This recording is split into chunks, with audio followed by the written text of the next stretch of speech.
Bismillahirrahmanirrahim. Assalamualaikum warahmatullahi wabarakatuh. Alhamdulillah hamdan katsiran thayyiban mubarakan fi kama yuhibbu rabbuna wa yurda. Wassalatu wassalamu ala nabiyyina Muhammadin wa ala alihi wa ashabihi wa man tabi'ahum bi ihsanin ila yaumiddin, amma ba'd. Alhamdulillah, segala puji bagi Allah Subhanahu wa taala yang dengannya Allah Subhanahu wa taala memberikan nikmat kepada kita semua, dan alhamdulillah sehingga di pagi hari ini kita bersyukur kami bisa menemani Anda semua dalam program kajian rutin bersama guru kita Al-Ustaz Abu Abdillah Syahrul Fatwa hafizahullah taala. Kaum muslimin, para pemirsa Ahsan TV dimanapun Anda berada, seperti biasa di pagi hari ini insyaallah taala kita melanjutkan kajian rutin pembahasan kitab 40 hadis wanita yang dikarang oleh Syekh Muhammad bin Syakir Asy-Syarif, yang alhamdulillah kita telah sampai di bab yang kedua, dan insyaallah taala Ustaz akan melanjutkan pembahasan di hadis yang ke-13, yakni tentang mengurus jenazah. Dan kami persilakan bagi Anda para pemirsa Ahsan TV dimanapun Anda berada yang memiliki kitab terjemah, silakan membuka di halaman 121. Sekali lagi, bagi Anda para pemirsa Ahsan TV yang memiliki kitab terjemah, silakan dibuka di halaman 121. Dan insya Allah juga nanti akan memberikan kesempatan bagi Anda untuk bisa bergabung dalam segmen soal jawab. Baik kami berikan kesempatan Anda untuk bisa menghubungi langsung dan bertanya langsung kepada Ustadz, maupun kami persilakan Anda untuk bisa bertanya melalui layanan pesan singkat. Dan insya Allah jika memungkinkan, insya Allah Ustadz akan menjawab pertanyaan-pertanyaan yang nanti Anda sampaikan. Baik para pemirsa yang dirahmati Allah Subhanahu wa taala, sebelum Ustadz memulai pembahasan di pagi hari ini, kita sapa lebih dulu. Assalamualaikum warahmatullahi wabarakatuh. Waalaikumsalam warahmatullahi wabarakatuh. Gimana Ustadz kabar hari ini? Alhamdulillah. Sehat baik, insyaallah. Ya. Baik, untuk menyingkat waktu kami persilakan kepada Ustadz, falyatafaddal mashkuran. Bismillahirrahmanirrahim. Assalamualaikum warahmatullahi wabarakatuh. Waalaikumsalam warahmatullahi wabarakatuh. Innal hamdalillah nahmaduhu wa nasta'inuhu wa nastaghfiruh wa na'udzu billahi min shururi anfusina wa min sayyiati a'malina. May yahdihillahu fala mudilla lahu wa may yudlil fala hadiya lahu. Asyhadu an la ilaha illallah wahdahu la syarikalah wa asyhadu anna Muhammadan abduhu wa rasuluhu la nabiyya ba'dah. Yaqulullah tabaraka wa ta'ala ya ayyuhalladzina amanu taqullaha haqqa tuqatih wa la tamutunna illa wa antum muslimun. Wa qala aidha ya ayyuhan nasu taqu rabbakumul ladzi khalaqakum min nafsin wahidah wa khalaqa minha zawjaha wa batha minhuma rijalan katsiran wa nisaa'a wattaqullaha alladzi tasaaluna bihi wal arham innallaha kana 'alaikum raqiba.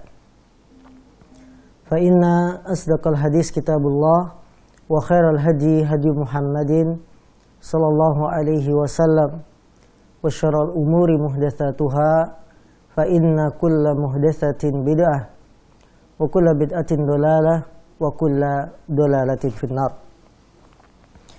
Saudara-saudariku kaum muslimin dimanapun Anda berada, alhamdulillah pagi hari yang cerah ini Allah kembali memberikan nikmat pada kita, umur yang panjang, badan yang sehat, kemudian kita mendapati waktu yang kosong. Maka waktu luang ini kita manfaatkan dengan amalan sebaik-baiknya, diantaranya adalah dengan menuntut ilmu. Saudaraku, kalau waktu kita tidak bisa dimanfaatkan dengan kebaikan, maka kita akan berpaling pada sesuatu yang tidak berguna. Padahal Rasulullah SAW beliau bersabda, min husni islamil mar'i tarkuhu ma la ya'ni. Termasuk tanda kebagusan Islam seseorang adalah dengan meninggalkan perkara yang tidak bermanfaat. Perkara-perkara yang tidak bermanfaat, maka kita berupaya untuk menjauhkan diri kita dari perkara tersebut. Suatu yang tidak penting bagi kita, kita tinggalkan. Ya. Apalagi hanya ingin tahu urusan orang, ingin serba mengulik rahasia orang, ini tidak penting. Ya, kalau bahasa sekarangnya istilahnya apa? kepoan. Nah, apa itu kepoan ya? Selalu ingin tahu saja. Ini tidak berguna. Yang berguna adalah ketika kita manfaatkan waktu kita untuk belajar, menuntut ilmu agama, untuk mendalami agama Islam yang hak ini. Para pemirsa yang dimuliakan Allah SWT, kita sudah masuk hadis nomor 13. Yang hadis ke-13 ini masih ada hubungan dengan bab sebelumnya, ya, tentang ikhtilat, bahwa penulis rahimahullah mengatakan babu hamli rijali al-janazata dunan nisa. Bab kaum laki-laki memikul, mengusung jenazah, bukan kaum perempuan yang mengusung jenazah. Artinya hubungannya sangat jelas dengan bab sebelumnya. Supaya tidak terjadi campur baur laki-laki dan wanita, maka yang membopong membawa jenazah ke kuburan adalah kaum laki-laki, bukan kaum wanita. Kita baca hadisnya. An Abi Sa'idin Al-Khudri radhiyallahu taala anhu anna Rasulullah sallallahu alaihi wasallam qala idza wudi'atil janazatu wahtamalaha rijalu ala a'nakihim fa in kanat salihatan qalat qaddimuni wa in kanat ghairu salihatin qalat ya wailaha aina yadhhabuna biha yasma'u sautaha kullu syai'in illa al-insana walau sami'ahu sa'iqa. Dari Abu Sa'id Al-Khudri, semoga Allah meridhoinya, bahwasanya Rasulullah SAW bersabda, apabila jenazah itu telah diletakkan, kemudian dipikul oleh kaum laki-laki di atas pundak-pundak mereka. Apabila jenazah tersebut adalah orang yang soleh, maka jenazah itu akan mengatakan, qaddimuni, segerakan aku, ya, segera untuk sampai ke kuburan. Apabila jenazah tersebut tidak soleh, dia banyak dosa, banyak berbuat maksiat, maka dia akan mengatakan, ya wailaha aina yadhhabuna biha. Duhai celaka, kemana mereka akan membawanya? Maka yasma'u sautaha kullu syai', akan didengar suaranya itu oleh segala sesuatu, kecuali manusia. Andaikan manusia mendengarnya, niscaya dia akan pingsan. Ya, dia akan pingsan. Jenazah dengan mengkasroh huruf jim, ya, jinazah. Jinazah dengan mengkasroh huruf jim artinya adalah keranda. Kalau di fathah huruf jimnya janazah, maka artinya mayit, ya. Jadi kasroh untuk yang di bawah, fathah untuk yang di atas. Kasroh jinazah berarti apa? Kerandanya, alat untuk membawa si mayit. Janazah dengan memfathah jim, si mayitnya yang dibawa. Saudara para pemirsa yang dimuliakan Allah Subhanahu wa taala, bahwa kematian adalah sebuah kepastian, keniscayaan yang tidak bisa dihindari oleh siapapun. Karena Allah berfirman, kullu nafsin dha'iqatul maut.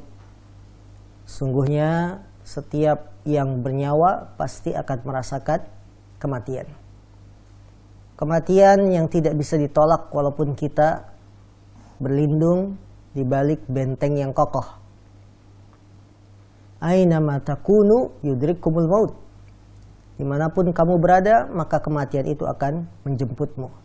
Walau kunta fi buruji musayyadah, sekalipun kamu berada di benteng yang kokoh. Kematian yang tidak mengenal usia. Kematian yang tidak mengenal siapa dia. Apakah dia orang terhormat, memiliki kedudukan yang tinggi, ataukah dia orang yang papa, orang yang miskin, fakir, tidak melihat hal ini. Kematian apabila datang, maka akan dirasakan sakitnya. Karena Nabi SAW bersabda, Inna lil mauti la sakarat. Sesungguhnya dalam kematian itu ada sakarat, ada rasa sakit. Nah, apabila seorang muslim sudah meninggal dunia, kemudian jenazahnya dipikul oleh kaum laki-laki. Berarti yang memikul jenazah hanya khusus laki-laki. Dia akan membawa ke kuburan. Kalau dia jenazahnya orang soleh, dia akan mengatakan qaddimuni, artinya sampaikanlah aku, segerakanlah aku untuk sampai ke kuburanku. Jangan telat. Karena kalau orang soleh, dia akan merasakan kenikmatan di kuburan. Maka dia akan segera untuk mendapatkan kenikmatan kubur tersebut. Akan tetapi sebaliknya, apabila yang dibawa itu adalah jenazah yang tidak soleh, kehidupan selama di dunianya dia hiasi dengan perbuatan dosa, tidak taubat kepada Allah Subhanahu wa taala, maka dia akan merasa ketakutan. Ya wailaha, duhai celaka. Kemana mereka akan membawaku? Ya. Atau dalam hadis yang lain dikatakan, apabila dia adalah jenazah yang tidak soleh, sungguh sangat jelek kalian letakkan di atas pundak-pundak kalian. Ya, kalau jenazah itu tidak soleh, alangkah buruknya kalian bawa-bawa di atas pundak kalian. Hadis yang mulia ini memberikan pelajaran kepada kita. Yang pertama, bahwa mayit itu bisa berbicara sedangkan dia dibawa saat perjalanan ke kuburan. Tapi berbicaranya itu tidak didengar. Semua orang bisa, semua benda, segala hewan itu bisa mendengar. Yang tidak bisa mendengar cuma manusia. Jadi mayit itu bisa berbicara. Ya. Cuma suaranya ini tidak bisa dengar. Manusia kalau bisa mendengar, coba bayangkan lagi dibopong-bopong jenazah, dia ngomong, mau dibawa kemana saya? Pingsan semuanya. Makanya kata Rasul, andaikan manusia bisa mendengar, dia akan pingsan. Kemudian yang perlu kita pahami juga, pembicaraan mayit ketika dalam keadaan seperti ini saat dibawa ke kuburan, itu suara yang bisa didengar. Makanya terkadang hewan seperti ayam, dia ketika di kuburan dia suka celingak-celinguk, tahu celingak-celinguk? Ya, tengok kanan, tengok kiri, ya seperti orang mendengar. Ya. Rasulullah dalam hadis yang lain beliau mengatakan, laula tadafanu la asma'akum. Andaikan bukan kalian saling menguburkan, tentu aku akan memperdengarkan kepada kalian ya tentang siksa kubur, tentang nikmat kubur. Tapi karena manusia itu saling menguburkan, hari ini kita menguburkan saudara kita, besok kita yang dikuburkan, ya. Kalau bukan karena kalian saling menguburkan, aku akan memperdengarkan siksa kubur, nikmat kubur. Ya. Karena manusia nggak bisa dengar, tidak bisa mendengar suara dari jenazah atau dari siksa kuburan. Karena kalau kita saling menguburkan kemudian bisa mendengar suara dari dalam kuburan, kita akan ketakutan luar biasa. Akan membuat keluarga mayit malu. Ya. Baru dikubur, kemudian kita doakan, tidak lama ada suara dari dalam kubur, ini akan membuat malu. Keluarga yang ditinggalkan atau istri yang ditinggalkan ketika suaminya meninggal, akan membuat malu. Maka kata Rasul, andaikan bukan karena kalian saling menguburkan, aku akan memperdengarkan siksa kubur itu. Pelajaran juga yang bisa kita petik dari hadis ini, sungguhnya manusia hendaklah mengetahui apa yang Allah persiapkan dari kebaikan dan keburukan. Sesuai amalan kita yang kita kerjakan, begitulah balasan yang akan kita terima. Sampai ketika sudah meninggal, ketika kita bukan orang soleh, dia akan mengatakan, ya wailaha, sungguh celaka aku. Ya, dia sudah mendapatkan balasannya. Ngomongnya seperti itu. Ini bukan settingan rekaman diputar lagi, tidak. Kalau memang dia adalah amalannya tidak baik selama di dunia, dia akan mengatakan begitu, duhai celakanya aku. Tapi ketika orang ini soleh, ya, maka dia akan berkata, segerakanlah aku sampai ke kuburan. Dari sini kaum muslimin yang dimuliakan Allah SWT, kita harus mempersiapkan bekal kita dalam kehidupan di dunia ini. Bagaimana perjalanan hidup sejak kita lahir ke dunia, kemudian beranjak menjadi seorang bayi, balita, kemudian anak-anak, Ya, setelah itu sampailah pada usia akil balik. Saat laki-laki mimpi basah atau wanita mendapatkan haid, disitulah mulai tulisan amal, catatan amal terhadap kebaikan atau keburukan yang kita lakukan. Ketika belum akil balik, anak-anak jika berbuat baik dapat pahala. Namun ketika dia salah, dia tidak dosa. Tidak dosa, karena masih anak-anak. Kalau berbuat baik dapat pahala, jika berbuat buruk dia tidak dapat dosa. Setelah akil balik dicatat semua, yang baik, buruk semuanya dicatat. Itulah mulai perjalanan catatan kita. Anggaplah usia balik kita saat balik adalah 15 tahun.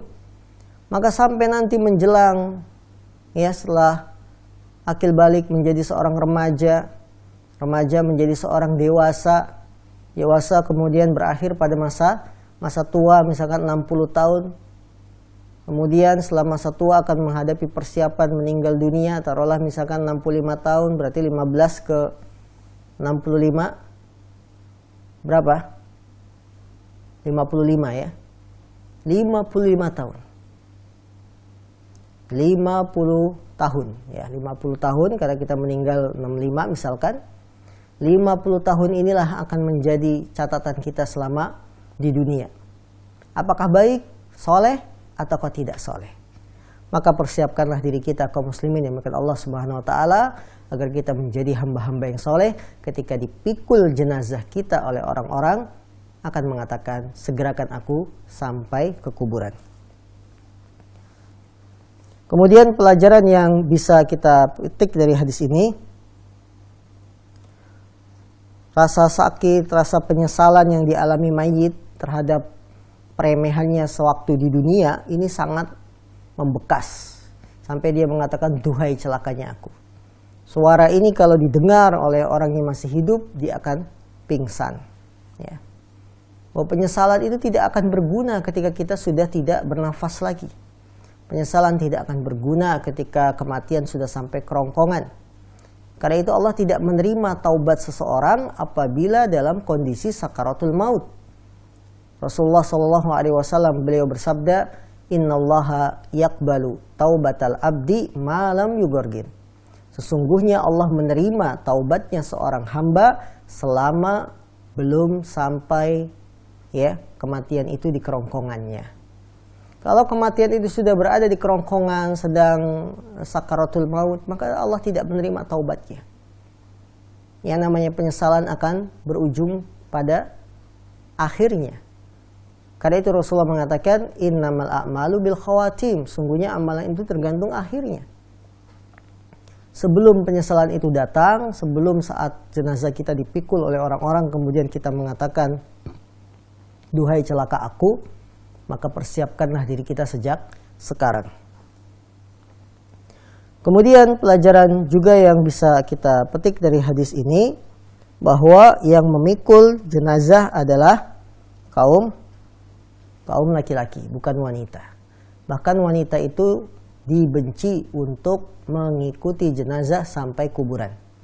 Berdasarkan hadisnya Ummu Atiyah, bahwa beliau mengatakan, nuhina anittiba'il janais walam ya'zim alaina. Ummu Atiyah mengatakan, kami dilarang untuk mengikuti jenazah ke kuburan. Akan tetapi beliau Rasul SAW tidaklah melarang dengan larangan yang tegas. Tidak melarang dengan larangan tegas. Artinya tidak sampai derajat haram tapi dibenci. Karena kenapa Rasul melarang kaum wanita untuk mengikuti jenazah sampai kuburan? Sebagaimana kita maklumi, wanita itu kan lemah. Lemah, mengandalkan perasaan. Bagaimanalah kiranya ketika yang meninggal itu suaminya. Dibopong, dibawa ke kuburan atau naik kendaraan. Jadi akan menangis. Hatinya belum kuat, bahkan bisa jadi dia pingsan di kuburan. Atau yang lebih mungkar, yang lebih buruk dari itu, akan teriak-teriak di kuburan. Ya itu terjadi. Ya itu terjadi. Jika kami mengikuti mengantar ke kuburan, istrinya ikut, ternyata istrinya meronta-ronta, teriak-teriak, tidak siap ketika melihat suaminya masuk ke dalam lubang kuburan. Maka Rasul mengatakan, ya, melarang wanita untuk mengikuti jenazah sampai kuburan. Ya, termasuk dalam hal ini yang memikul jenazah adalah kaum laki-laki bukan wanita, supaya tidak terjadi apa? Ikhtilat, campur baur antara kaum laki-laki dan wanita yang hukumnya dilarang. Pelajaran juga dari hadis ini, penetapan akan adanya nikmat kubur bagi orang yang soleh. Dan itu benar, bahwa nikmat kubur itu hak. Orang yang soleh ketika dimasukkan ke dalam kuburan, ya, kemudian datang malaikat yang bertanya, man rabbuk, siapa Rabbmu, man nabiyuk, siapa nabimu, ma dinuk, apa agamamu. Ya, ketika dia berhasil menjawab pertanyaan ini, akan diluaskan kuburannya. Jadi kuburannya apa? Diluaskan. Dan dia akan melihat tempat kembalinya nanti di surga. Baunya surga, pintu surga sudah dibuka sehingga baunya surga itu sampai ke alam kubur. Nah, ini tidak bisa dirasakan oleh orang-orang yang di dunia. Karena mayit sudah meninggal itu disebut alam barzah. Adapun manusia yang masih hidup disebut alam dunia, maka tidak bisa merasakan nikmat kubur itu. Itu hanya dirasakan oleh orang yang beriman di dalam kuburannya. Ya, karena dia sudah mendapatkan kenikmatan, dia berkata, ya Rabb aqimis sa'ah, wahai Rabbku, tegakkanlah hari kiamat sekarang. Jadi minta apa? Minta hari kiamat terjadi. Karena sudah tidak sabar, sudah dapat kenikmatan, pintu surga sudah dibuka, dia pengen segera masuk surga. Tapi orang yang tidak soleh ketika dimasukkan ke dalam kuburan, datang malaikat dengan tampang yang sangar menakutkan, ditanya tidak bisa jawab, dipukul ya dengan alat ini kalau dipukulkan ke gunung, gunungnya hancur. Rasanya badan kita tidak ada apa-apanya dengan gunung. Gunung yang begitu kokoh, kuat, besar, dipukul pakai alat hancur, apalagi badan manusia. Kemudian setelah disiksa di kuburan, dia akan ditambah siksanya. Kuburannya dipersempit, dihimpitkan badannya, disempitkan.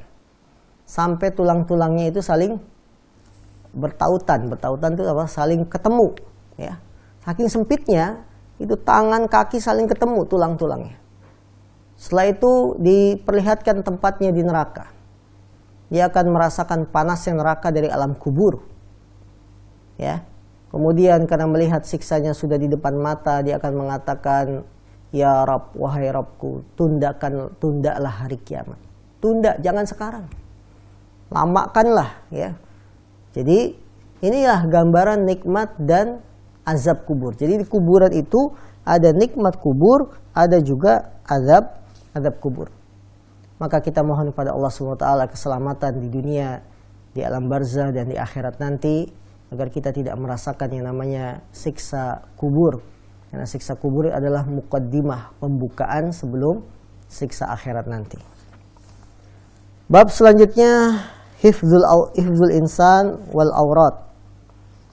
Bab menjaga hifzul lisan, ya, menjaga lisan dan aurat.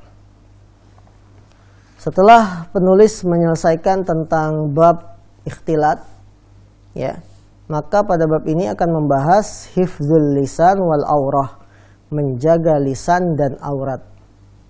Karena lisan dan kemaluan adalah dua anggota badan manusia yang paling banyak menyebabkan seorang manusia bermaksiat kepada Allah Subhanahu wa taala.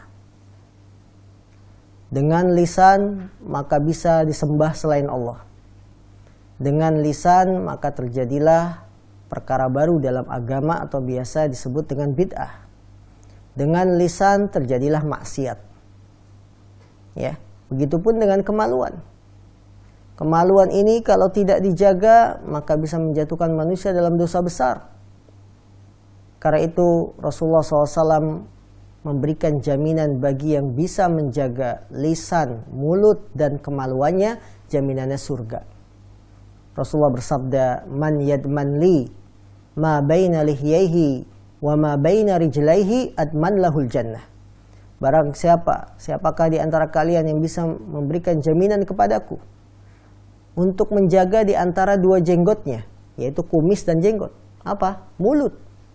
Siapa yang bisa menjaga di antara dua jenggotnya, kumis dan jenggot, yaitu mulut. Dia bisa menjaga mulutnya dan bisa menjaga ma baina rijlaihi, di antara dua kakinya. Apa yang di antara dua kaki? Kemaluan.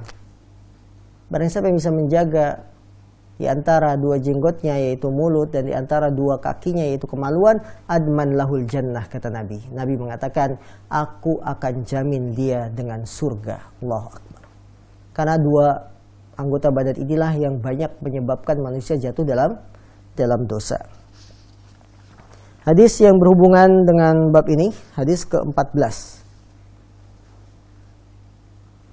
An Abil Malihi Al-Hudhali anna niswatan min ahli Hims ista'dhana ala Aisyata faqalat la'allakunna minal lawati yadkhulnal hamamat. Sami'tu Rasulullah sallallahu alaihi wasallam yaqul ayyuma imra'atin wada'at thiyabaha fi ghairi baiti zawjiha faqad hatakat sitra ma bainaha wa bainallah. Dari Abu Malih Al-Hudhali bahwasanya sekelompok wanita dari ahli Hims minta izin kepada Aisyah, ya. Kemudian Aisyah berkata, bukankah kalian adalah para wanita yang masuk tempat-tempat pemandian umum? Aku mendengar Rasulullah SAW bersabda, wanita mana saja yang meletakkan bajunya, pakaiannya, bukan di rumah suaminya, maka sungguh dia telah melepas, merobek sitra. Sitra itu tirai. Maka sungguh dia telah merobek tirai antara dirinya dengan Allah Subhanahu wa ta'ala. Allahu Akbar. Dari Abi Malih, beliau bercerita ada sekelompok wanita dari ahli Hims. Hims itu adalah sebuah kota di negeri Syam, ya. Entah sekarang itu namanya apa, ya. Di sebuah kota di negeri Syam. Wanita ini memang ingin bertamu kepada Aisyah. Dan Aisyah sudah mendengar kabar bahwa tamu yang datang ini wanita dari negeri Syam, dan Aisyah sudah mendapat berita bahwa wanita-wanita di sana biasa mandi di tempat-tempat pemandian umum. Maka ketika minta izin pada Aisyah, Aisyah langsung, bahasa kita, nembak, langsung ditembak. Apa? Bukankah kalian adalah para wanita yang biasa masuk ke tempat-tempat pemandian umum? Ya. Padahal aku mendengar Rasulullah bersabda, wanita mana saja yang melepas bajunya bukan di rumah suaminya, sungguh dia telah merobek, melepas tirai pembatas antara dirinya dengan Allah Subhanahu wa ta'ala. Saudara-saudaraku, hadis ini sangat jelas hubungannya dengan menjaga kemaluan. Bagaimana Islam itu sangat perhatian kepada kaum wanita dengan menjaga kehormatan mereka. Salah satu yang bisa merusak kehormatan wanita ketika wanita sembarangan melepas baju. Di tempat-tempat pemandian umum yang akan menampakkan auratnya, ya, yang akan terekam dengan kamera-kamera CCTV atau terlihat pandangan laki-laki umum yang bukan suaminya, maka ini akan merusak kehormatan kaum wanita. Syariat Islam tidak membiarkan begitu saja. Maka bagaimana syariat Islam menjaga kehormatan wanita, di antaranya melarang para wanita mandi di tempat-tempat pemandian umum. Karena ini sangat bahaya.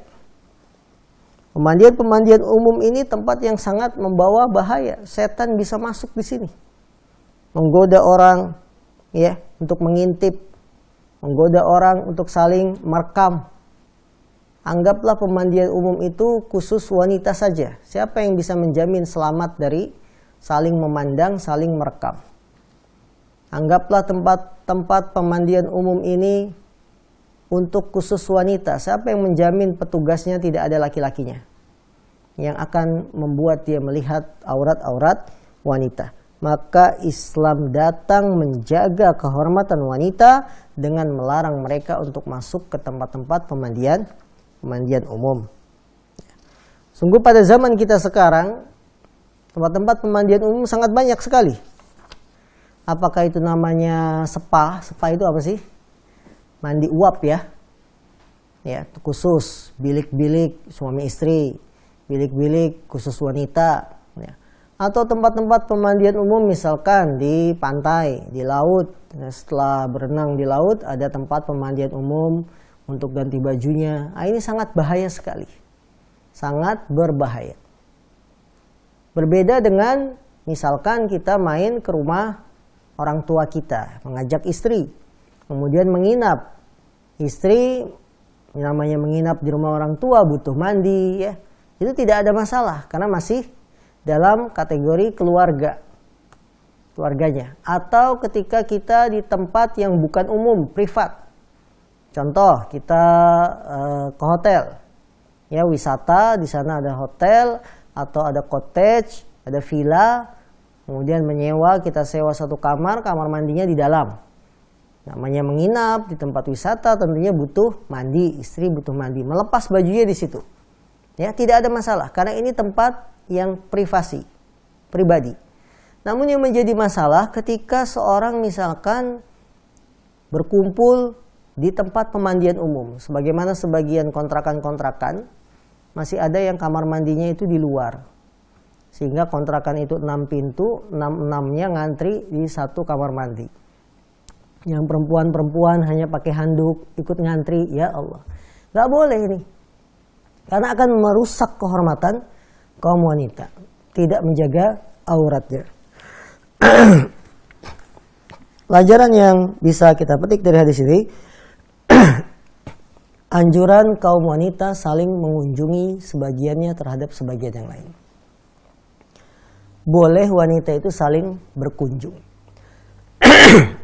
Bahkan kaum wanita ketika saling berkunjung mereka sangat butuh ini sebagai hiburan, pelepas lelah. Ketika di rumah banyak kerjaan, di rumah banyak apalagi ya pusing dengan anak-anak, mereka butuh hiburan. Di antara hiburannya apa? Saling mengunjungi. Nah, itu boleh.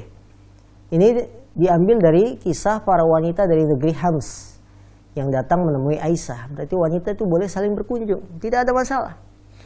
Ya, apalagi kalau ada hajat, misalkan tetangganya sakit, atau ada hajat tetangganya punya acara, silakan, dibolehkan. Islam tidak melarang. Dan ini termasuk perkara yang wanita dibolehkan keluar rumah. Untuk apa? Saling mengunjungi kaum wanita bila memang besar manfaatnya.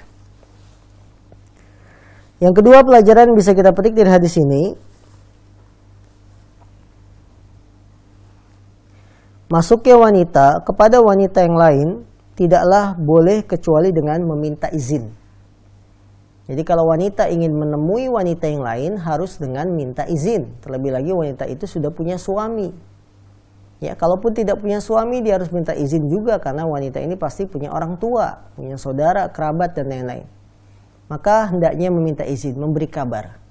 Jangan selonong boy. Selonong boy itu apa? Asal masuk saja. Karena sudah menganggap teman akrab, akhirnya ya tanpa mengetuk pintu, buka pintu langsung masuk. Karena bisa jadi wanita itu tidak siap untuk dikunjungi dalam keadaan memakai baju rumah. Kalau memakai baju rumah masih mending, misalkan auratnya masih ketutup ya, pakai daster sampai selutut. Bagaimana kalau memakai baju yang lain, yang kurang dari itu? Maka harus minta izin. Karena wanita itu butuh kesiapan ketika menyambut tamu. Dia harus persiapan bajunya, apalagi bajunya baju gamis, ya harus ada kerudungnya dan lain-lain. Ini harus minta izin, jangan asal masuk. Apalagi kalau ada suaminya. Kalau ada seorang wanita langsung asal masuk ke rumah orang tanpa mengetuk pintu, tanpa minta izin, padahal wanita yang akan kita kunjungi sedang berada di sisi suaminya. Tentunya hal ini akan menimbulkan pemandangan yang tidak baik. Maka harus izin. Ya, seakrab apapun kita dengan teman kita, ketika akan berkunjung ke rumah minta izin. Jangan asal masuk begitu saja. Ini menunjukkan indahnya agama Islam. Bagaimana minta izin itu tidak hanya orang-orang luar yang tidak kenal, tapi orang yang akrab kenal pun harus tetap minta izin. Yang ketiga pelajaran yang bisa kita petik dari hadis ini, anjuran untuk disyariatkannya mengunjungi para ahli ilmu dan mendengarkan ya petuah nasihat mereka. Para ahli ilmu kita datangi. Karena para ulama dulu kita mengatakan al ilmu yu'ta wa la ya'ti. Ilmu itu didatangi bukan mendatangi. Para wanita dari negeri Syam ini datang ke Aisyah. Aisyah itu ahli ilmu. Ya, beliau istri Nabi yang paling banyak meriwayatkan hadis dari Rasul Shallallahu Alaihi Wasallam. Bahkan Aisyah itu terkenal cerdasnya. Para sahabat kalau mendapati kesulitan dalam masalah agama nanyanya ke Aisyah. Itu laki-laki ya. Laki-laki di zaman Nabi sulit menghadapi masalah. Rasul sudah tidak ada, nanyanya ke siapa? Ke Aisyah. Maka para ahli ilmu itu diziarahi. Jangan sampai kita lupa dengan guru kita. Jangan sampai kacang lupa apanya? Kulitnya lupa sama kacangnya. Apa kacangnya lupa kulitnya? Kunjungi guru kita, jangan sampai ketika gurunya sudah meninggal baru, oh iya ya Allah, lupa selama ini tidak memperhatikan guru saya. Ya, jangan. Kunjungi dia. Seringilah berkunjung karena minimal ketika kunjungan ini ada nasihat-nasihat yang kita dengar. Ya, ini. Pelajaran juga dari hadis ini, larangan wanita melepas bajunya di luar rumahnya. Ya, di tempat-tempat umum, pemandian umum, misalkan kita masuk pemandian air panas khusus suami istri, ini juga tidak selamat. Ya. Tidak bisa dijamin keselamatannya. Ada kamera tersembunyi, kita tidak tahu, walaupun kita di bilik itu hanya berdua dengan istri. Nah, ini. Maka para wanita jangan membiasakan diri untuk sering keluar, kemudian membuka bajunya di tempat-tempat pemandian umum, tempat-tempat umum, apalagi kolam renang. Sekalipun dikatakan kolam renang muslimah. Nah, ini jangan. Bagaimana pakai bajunya juga baju renangnya muslimah. Baju renang muslimah itu pakai jilbab, tapi apa? Lekuk tubuhnya tetap kelihatan. Ya udah, saya nggak pakai baju kolam renang muslimah, saya pakai jilbab nyemplung. Pakai jilbab nyemplung, keadaan lengkap pakai cadar nyemplung. Ini pun sama, ya, akan membuat orang-orang laki-laki melihat. Maka kalau ingin berenang, bikinlah kolam renang di rumah pribadi. Ustaz, tanah 72 bikin kolam renang, dapurnya mau taruh mana? Gampang sekarang, kolam renang itu tidak harus membangun. Beli di pinggir jalan yang ditiup pakai pompa. Nah, itu bisa berenang. Ya, baik. Pelajaran juga yang bisa kita petik dari hadis ini, menyampaikan ilmu dan menjelaskan kebenaran bagi orang yang bersalah, sekalipun dia adalah tamu. Tidak menafikan hal itu untuk memuliakan seorang tamu. Jadi kalau kita melihat kesalahan, kita sampaikan kebenaran, sekalipun dia statusnya tamu. Bukan berarti ini tidak menghormati tamu. Ya, mungkin bahasa kita kurang sopan ya, tamu kok baru datang langsung ditembak. Bukankah kamu itu wanita dari negeri Hims yang sering masuk pemandian umum? Tidak ada masalah. Misalkan ada tamu ke rumah, adzan berkumandang, ajak tamu itu, ayo kita salat dulu. Jangan dibiarkan tamunya di rumah, kita pergi sendiri ke masjid. Tidak, ajak tamunya. Ya, jadi bukan sebuah halangan ketika ada tamu main ke rumah kita jelaskan kebenaran. Kita nasihati, kita tegur kesalahannya. Tamu misalkan ke rumah minta ada asbak tidak di rumah. Asbak itu apa? Tempat rokok. Maka saat itu kesempatan, mohon maaf di rumah ini tidak ada asbak ya. Dan karena memang rokok itu membahayakan, nah saling dinasihati saja. Tidak ada masalah. Dan ini bukan berarti kita menjelekkan, tidak memuliakan tamu, tidak, karena kita menjelaskan kebenaran. Ya, ini.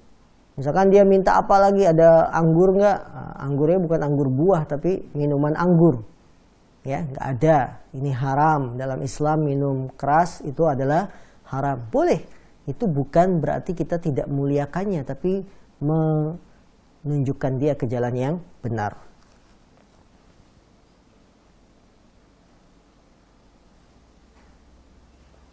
Kemudian pelajaran juga yang bisa kita petik dari hadis ini, larangan wanita untuk membuka auratnya di luar rumah, sekalipun dia sendirian, kecuali karena uzur.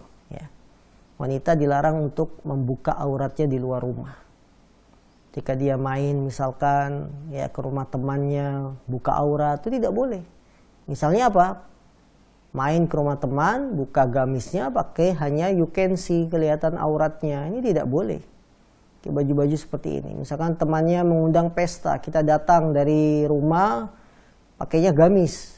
Tapi gamis itu ketika dibuka pakai daleman yang sangat pendek sehingga wanita saling melihat aurat. Ini tidak Tidak dibolehkan seorang wanita membuka aurat di luar rumahnya. Dia harus menjaga kehormatan, menjaga auratnya hanya di dalam rumah. Kemudian juga larangan wanita untuk masuk tempat-tempat pemandian kolam renang, sekalipun itu khusus untuk wanita. Ya, tidak boleh tempat-tempat pemandian kolam renang kita masuki. Kalau ingin berenang misalkan, ya seperti laut, ya kita ke laut. Ketika sudah berendam, pulang ke tempat penginapan, bukan ke tempat pemandian umumnya. Pulang, ganti bajunya di mana? Tempat kita menginap. Karena itu lebih privat. Kamar mandinya lebih privat, ada di dalam kamar kita. Berbeda dengan tempat pemandian, ganti bajunya di sana. Ini akan sangat bahaya sekali. Walaupun itu khusus ditulis wanita, misalkan kamar mandi wanita. Maka seorang wanita muslimah hendaklah menjaga selalu auratnya. Terlebih lagi di zaman kita sekarang. Kehormatan wanita muslimah harus dijaga. Jangan dia menjadi wanita-wanita yang mengundang fitnah kaum laki-laki. Mempertontonkan keindahan tubuhnya kepada laki-laki. Tidak boleh. Kemudian terakhir pelajaran yang bisa kita petik dari hadis ini. Selayaknya kita membangun kamar mandi di dalam rumah. Sehingga wanita tidak butuh keluar ke tempat-tempat pemandian umum yang dipakai oleh orang banyak. Ya, jadi dalam hadis ini terdapat isyarat hendaklah kita membangun kamar mandi sendiri di dalam rumah. Kalau zaman dulu rumah kamar mandi terpisah, rumahnya di mana, kamar mandinya di mana. Bahkan membangun rumah tidak memikirkan membangun kamar mandi, sehingga kemana? Ke kali, kemana lagi? Ke sungai, ke sawah, buang hajatnya. Ini tidak. Maka bagi para suami, para kepala keluarga, siapkan kamar mandi di dalam rumah, jangan di luar. Dan alhamdulillah kalau perumahan-perumahan yang sifatnya perumahan, kamar mandinya semuanya sudah ada di dalam rumah, tidak ada yang di luar. Nah, bagaimana ketika kita ngontrak? Carilah kontrakan yang memang kamar mandinya di dalam, jangan kamar mandi bersama. Karena kalau kamar mandi bersama akan sangat sulit. Bagaimana istri kita ngantri bersama tetangga laki-laki juga? Nah, ini sangat sulit. Ya. Belum lagi tidak aman, akan terlihat oleh orang-orang, ada yang mengintip. Nah, ini berbeda. Berbeda kalau kamar mandi itu di dalam rumah. Karena itu ya bagi yang masih punya rumah tapi tidak punya kamar mandi, bangunlah kamar mandi di dalam rumah. Misalnya rumah orang tua kita di kampung, ya kamar mandinya masih di luar, masukkan ke dalam rumah supaya lebih aman. Ya.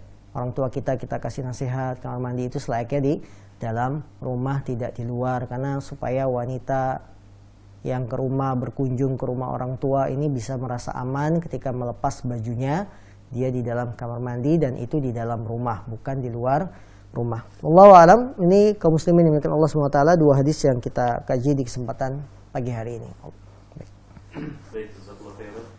Barakallahu fiik, dari penjelasan Ustaz di hadis yang ke-13 dan di hadis yang ke-14. Tibalah saatnya kami berikan kesempatan bagi Anda para pemirsa Hasan TV untuk bisa bergabung dalam segmen soal jawab.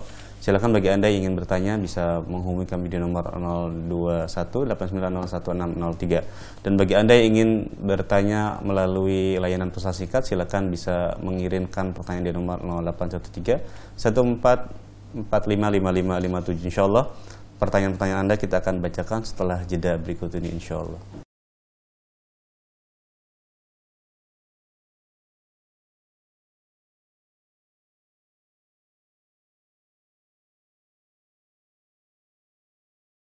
Para pemirsa yang dirahmati Allah Subhanahu wa taala, tibalah saatnya kami berikan kesempatan bagi Anda yang ingin bergabung dalam segmen soal jawab. Sekali lagi kami persilakan bagi Anda yang ingin bergabung dan bertanya langsung melalui layanan telepon. Kami persilakan untuk bisa menghubungi kami di nomor 021-890-1603. Dan bagi Anda yang ingin bertanya melalui layanan pesan singkat, silakan bisa mengirimkan pertanyaan di nomor 0813-45555557. Kita akan bacakan beberapa pertanyaan yang sudah masuk melalui layanan pesan singkat.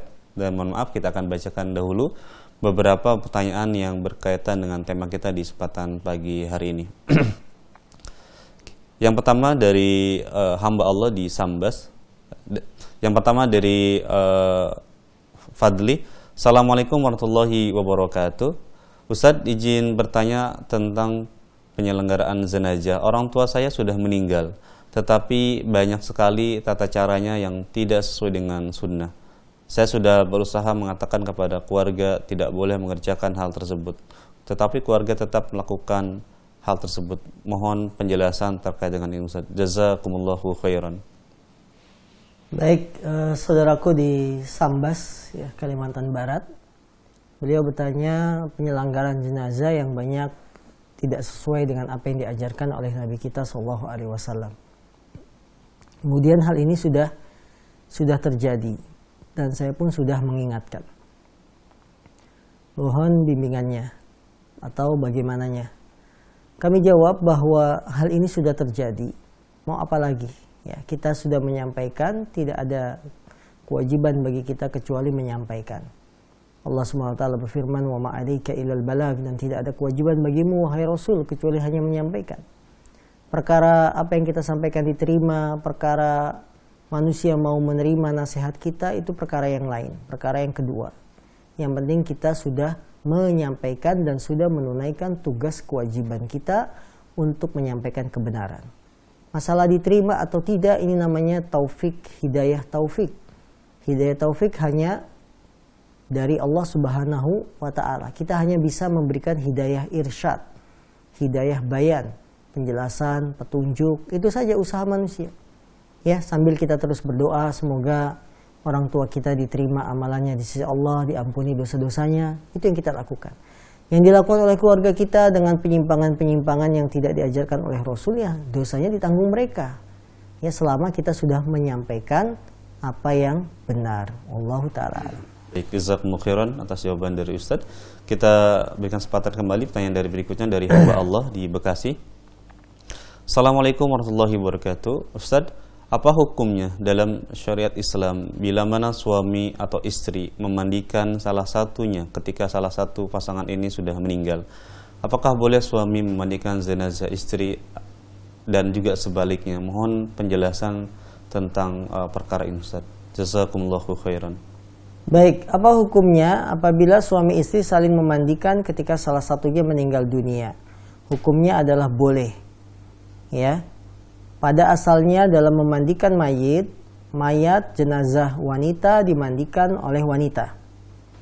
Mayat jenazah pria laki-laki dimandikan oleh laki-laki, kecuali suami dan istri. Boleh saling memandikan. Istrinya meninggal, suami yang memandikan istrinya. Suaminya meninggal, istri yang memandikan suaminya. Boleh. Hal itu berdasarkan hadis dari Rasulullah SAW. Ya, ketika Rasulullah mengatakan kepada Aisyah, apabila engkau meninggal, la ghasaltuki, aku yang akan memandikanmu. Ya, begitupun ketika Rasulullah SAW, kalau aku yang meninggal, kamu yang memandikan aku. Ini menunjukkan bolehnya laki-laki, ya, suami istri saling memandikan, tidak dilarang. Apabila bukan suami istri, walaupun itu ibunya sendiri, maka tidak boleh dimandikan oleh anak laki-lakinya. Ibu meninggal dunia, yang memandikan anak laki-laki, tidak boleh.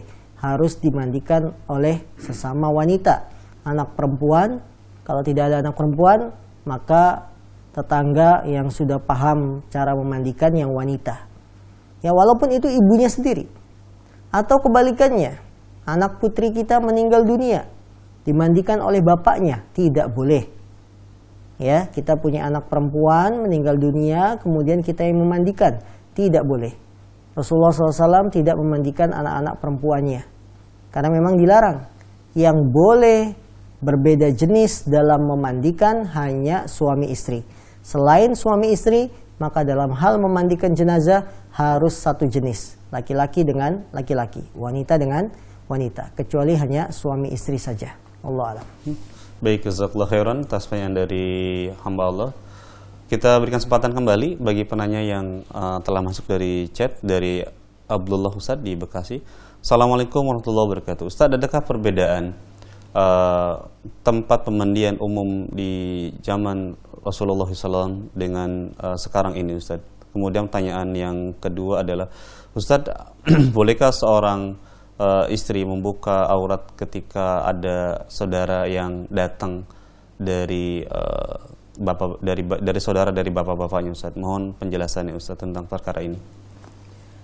Adakah perbedaan pemandian umum di zaman dulu dengan zaman sekarang? Pemandian umum zaman sekarang bisa dikatakan lebih sangat berbahaya. Karena zaman sekarang sudah berkembang teknologi.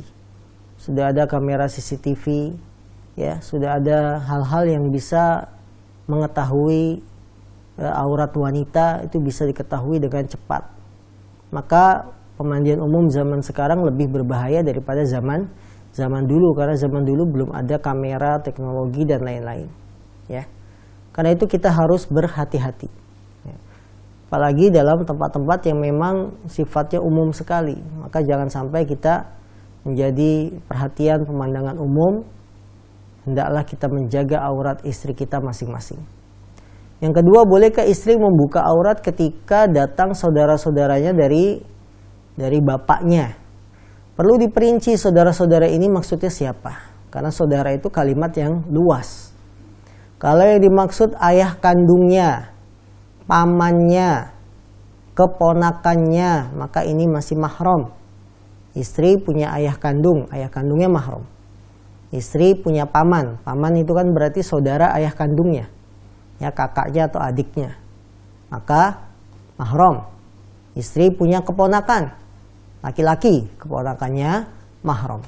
Akan tetapi ketika yang datang ini adalah mahram, aurat wanita di hadapan laki-laki yang masih mahram, ya, masih mahram, aurat wanita di depan laki-laki yang masih mahram, dia boleh membuka aurat hanya sebatas anggota wudu.